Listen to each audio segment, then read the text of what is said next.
कोहळ्याची भाजी बनवण्यासाठी कोहळा बारीक कट करून घेतला आहे. कोहळा आरोग्यासाठी अतिशय गुणकारी आहे. यामध्ये पाण्याचे प्रमाण भरपूर असते, कॅलरीज कमी असतात. वजन कमी करण्यासाठी आणि पचनक्रिया सुधारण्यासाठी कोहळ्याचा उपयोग करू शकतो.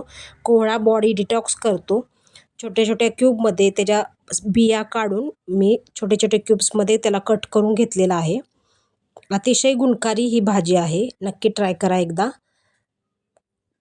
त्याच्यामध्ये पाण्याचं प्रमाण 96% पाणी असतं आणि म्हणजे खूपच छान आहे ही भाजी. बघा असं क्यूब्समध्ये त्याला कट करून घेतलेलं आहे, छोट्या छोट्या बारीक तुकड्यांमध्ये. आणि नंतर आपण त्याची साल काढून घेतली. साल काढून आतल्या बिया काढून घेतल्या.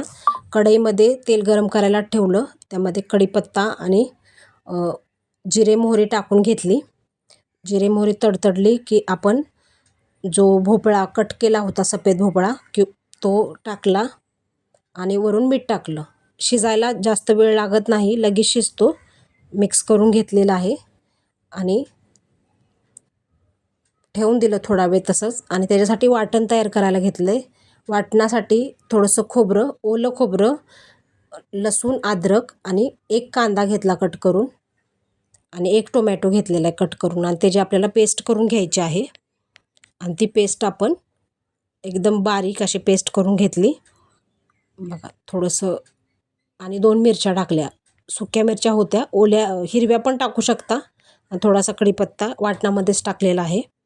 आणि वाटण बनवून घेतलं. थोडंसं तीळ टाकलं, अर्धा चमचा असं तीळ टाकलं आणि पेस्ट करून घेतली. आणि आपण जे भोपळा ठेवला होता त्याच्यात हळद टाकलं आणि मिक्स करून आपण जे वाटण करून घेतलेलं आहे ते आता ह्या स्टेजला मी टाकून घेते. बघा भोपळा शिजतो लगेच, जास्त वेळ लागत नाही हा भोपळा शिजण्यासाठी.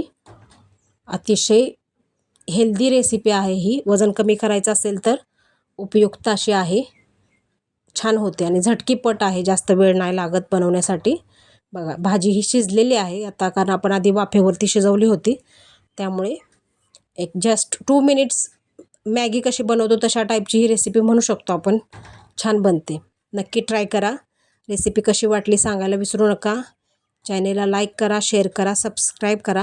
आणि व्हिडिओ बघितल्याबद्दल तुमचे खूप खूप आभार. वरून थोडंसं पाणी टाकलं, तुम्हाला जेवढी कन्सिस्टन्सी पाहिजे तेवढी करू शकता. आता रेडी आहे. वरून कोथिंबीर टाकली आणि सर्व केलं.